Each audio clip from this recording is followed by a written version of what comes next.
Hello everyone. Today I'm going to explore a critical question in Irish education. Does the Leaving Cert truly drive senior cycle education? And if so, what can we do about it? This question has become increasingly urgent. As the OECD noted in their 2020 review of Irish education, the impact of our final assessment and college access system is so significant that any meaningful changes to senior cycle will have limited success if we don't first review our current assessment approaches. My name is Shauna Ralph, and over the next 12 to 15 minutes, I'll be examining this issue through the lens of assessment theory and exploring what it means for teaching practice, particularly in my subject area of biology. So here's what we'll cover today. First, I'll describe the current Leaving Certificate system and its impact on teaching and learning. Second, I'll evaluate the OECD's critique using assessment theory frameworks. Third, we'll look at 3 concrete options for reform. And finally, I'll discuss what all of this means for teaching practice with a specific focus on biology teaching. Let's begin by establishing what we're actually dealing with. The Leaving Cert system has 3 defining features. First, it's a final examination at the end of 6th year. Everything comes down to one set of exams in June. Second, the CAO points from these exams determine access to third level education. Your points decide which courses and colleges you can access.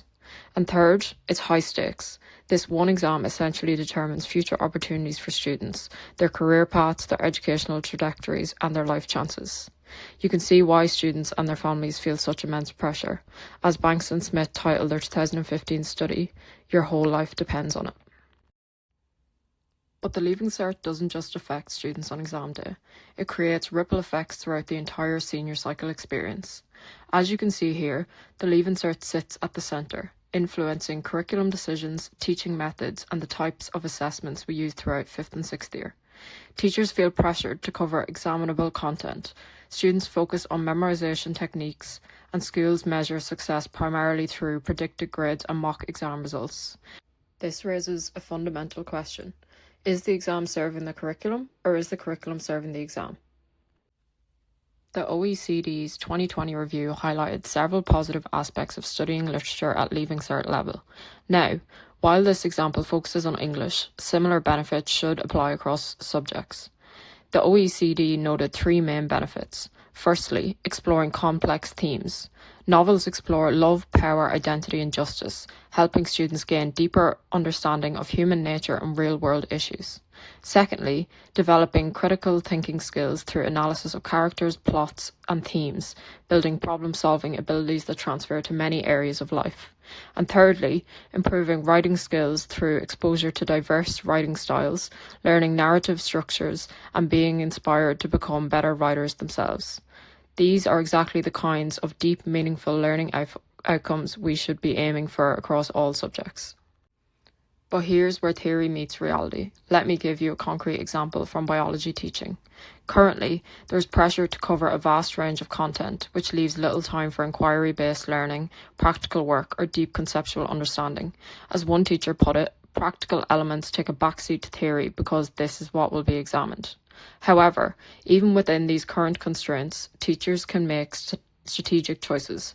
We can use questioning techniques that promote deeper understanding, asking why and how rather than just what. We can design practicals that develop genuine scientific skills, not just demonstrations. We can incorporate real-life science innovations to make content relevant, and we can connect content to current research to spark student interest. These approaches enhance learning while still preparing students for assessment.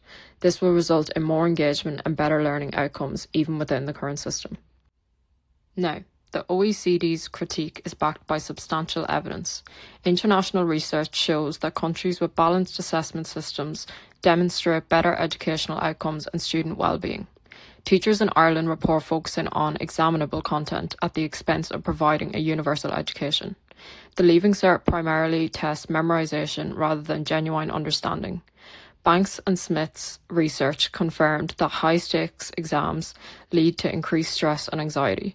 Teachers feel pressured to teach the test rather than provide well-rounded education, and Ireland is an international outlier. Most OECD countries use a range of assessment methods, not just one final exam. This evidence is compelling, but as with most educational issues, the picture is more complex than it first appears. Because, while the OECD's critique is valid, we need to acknowledge the complexity of this issue. There's important historical context. The Leaving Cert is seen as fair, objective, and preventing bias through anonymous marking, external examination, and standardised processes. Many people trust it for precisely these reasons. But we also have equity concerns. Continuous assessment may disadvantage working class students who have less parental support at home, fewer resources, and face higher risks around plagiarism. Then, there are reliability issues. How do we ensure consistency across all schools and teachers? This requires robust standardisation, moderation processes, and significant training. We face practical challenges around teacher workload, training needs, and resource requirements. Finding time for marking and feedback, providing professional development, and ensuring adequate support. And finally, there's political reality. There's genuine resistance to change because of public trust in the current system. It's the classic better the devil you know situation, with understandable fears about unknown outcomes and parental concerns. These aren't trivial objections, they're just legitimate concerns that any reform must address. So, let's examine the Leaving Cert through the lens of assessment theory using 4 key criteria. Validity. Does the Leaving Cert measure what it claims to measure? Does it actually assess deep learning or just memorization? Reliability. Is the Leaving Cert consistent and standardised? To its credit, it does achieve high reliability through standardised processes. Consequential validity. What are the consequences of this assessment system? We've seen evidence of curriculum narrowing stress and teaching to the test. Formative versus summative. The key distinction here is between assessment for learning versus assessment of learning. The Leaving Cert is almost entirely summative. It assesses what students have learned at the end. But where's the formative element? Where's the ongoing feedback that helps students improve during the learning process? This leads us to ask, is there room for more formative elements within our senior cycle system? This brings us to a crucial question. What should we retain and what needs to change? On the retain side, we have objectivity through anonymous marking, national standards providing clear benchmarks, equity of access with one exam accessible to all without teacher bias, and public confidence in an established trusted system. On the change side, we have curriculum narrowing where teaching focuses on what's tested rather than what's important, stress levels from high stakes pressure affecting well-being, lack of formative feedback with no ongoing guidance for improvement, and limited skill development as memorization is prioritised over critical thinking. The challenge is, how do we preserve the strengths while addressing the weaknesses? This brings us to 3 concrete reform options. Let me walk you through each one. The first option involves reforming continuous assessment by introducing more coursework, projects, and portfolios that would count toward the final grade. In the context of the Leaving Cert, this work would be completed throughout 5th and 6th year, providing ongoing assessment of student learning. This sounds ideal, but we need to be honest about the concerns. There are legitimate worries about teacher bias, marking inconsistency, and equity issues. Students with less support at home, fewer resources, or concerns about plagiarism might be disadvantaged. These aren't reasons to dismiss continuous assessment entirely, but they are issues any implementation would need to carefully address. The second option is to include multiple forms of assessment, a variety of methods including oral examinations, practical assessments, presentations, and portfolios. This approach caters to different learning styles and strengths and is more authentic to real-world skills. After all, success in life isn't just about written exams. It involves presentations, practical problem solving, and oral communication. However, there are complex logistics and costs involved in implementing diverse assessment methods across all subjects and schools. Different subjects would have different requirements, which would make standardization challenging. The third option focuses on reforming the CAO point system itself. This would involve reducing emphasis on points competition, perhaps through course-specific requirements rather than just generic points. Admissions could also be based on interviews, portfolios, and personal statements, which would reduce pressures slightly and allow the Leaving Cert to focus more on learning. However, this option doesn't fundamentally change what the Leaving Cert tests, and there's a risk that holistic admissions could disadvantage certain groups or introduce new biases, potentially favouring articulate, confident students from more privileged backgrounds. Let's talk about something that often gets lost in these reform discussions, the question of implementation and timeline. Looking at this comparison table, you'll notice that feasibility is a concern for all three options. This raises a critical question. Even if we decide reform is necessary, how do we actually get there from here? International evidence, particularly from the Eurodice 2009 report, shows that successful assessment reform typically happens gradually, over a 5 to 10 year period. Rushing reform can lead to poorly designed systems and loss of public confidence. Consider continuous assessment. A feasible pathway might involve a phased approach, starting with pilot programs in selected schools, allowing teachers to develop assessment literacy and schools to build support structures before rolling out nationally. Some subjects might be better suited to early adoption, like art or music, subjects that already have practical components. For multiple forms of assessment, we'd need subject-specific implementation. Science subjects could pioneer practical assessments while maintaining traditional approaches where appropriate. The CAO reform option faces a different challenge. It requires coordination across all universities. Unlike changes to the Leaving Cert, which fall under the Department of Education Authority, reform in college admissions require buy-in from all institutions. There's also the question of resources. The OECD report estimated that meaningful reform would require significant investment in teacher professional development, moderation systems, and quality assurance. Are we prepared to make that investment and give reform the time it needs to succeed? What this reveals is clear.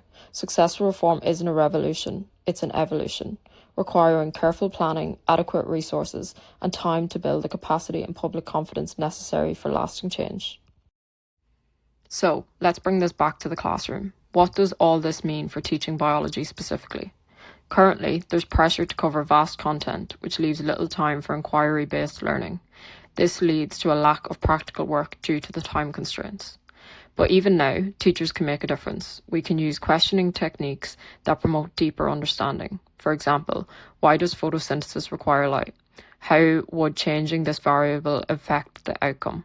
What if we approach this differently?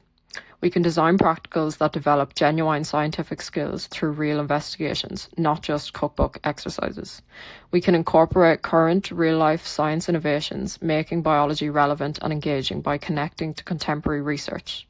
And we can link content to current scientific research happening right now.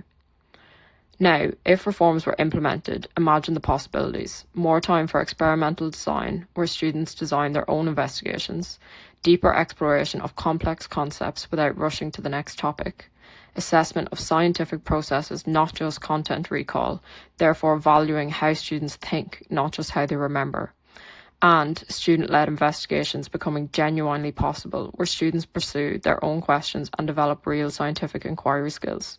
This would fundamentally transform the biology learning experience. So, to conclude, the OECD is largely correct about the Leaving Cert's limiting impact on education. The evidence supports their concern about curriculum narrowing stress and teaching to the test. But any change must be carefully designed to preserve equity and reliability. We can't dismiss the valid concerns about fairness and consistency that make people value the current system. There are multiple reform pathways possible, each with their own pros and cons. Whether it's continuous assessment, multiple forms of assessment, or CAO reform, each approach offers potential benefits while presenting genuine challenges. And finally, teachers have agency even within the current system. We're not powerless. Through thoughtful pedagogical choices, we can enhance learning while preparing students for assessment. I'll leave you with this quote from Harding and Rakes. The interaction between assessment and learning was likened to a three-legged race, in which neither partner can make progress without the other's contribution. Assessment and learning must work together. The question isn't whether to assess, but how to assess in ways that genuinely support learning rather than constraining it. Thank you.